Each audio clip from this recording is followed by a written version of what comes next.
এবং সবচেয়ে ভয়ঙ্কর ব্যাপার হচ্ছে আপনি যখন কারোর উপর জুলুম করেন, ওই মাজলুম আর আল্লাহর মাঝখানে কোনো ফারাক থাকে না।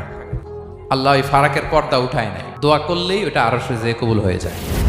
খবরদার, মজলুমের কান্না কখনো বৃথা যায় না। জীবনের কোনো না কোনো সময়ে এর প্রায়শ্চিত্ত আপনাকে করতে হবে। জীবনের কোনো না কোনো সময়ে এর প্রায়শ্চিত্ত করে আপনাকে মরতে হবে। বদদোয়া করছে, ডাইরেক্ট কবুল। খবরদার আমার পেনাঙ্গের ভাইয়েরা, আমরা যেন জালিম না হই।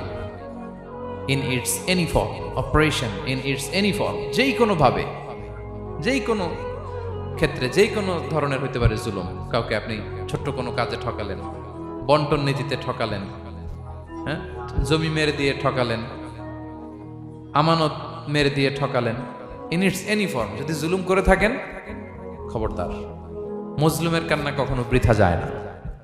জুলুম শুধু আমাদের জন্যই হারাম না, আল্লাহর জন্য হারাম। আল্লাহ তাআলা বলেন হাদিসে কুদসিতে, ইয়া ইবাদি, হে আমার বান্দারা, ইন্নী হারামতু যুলমা আলা নাফসি, আমি জুলুমকে আমি আল্লাহ নিজের উপরে হারাম করেছি।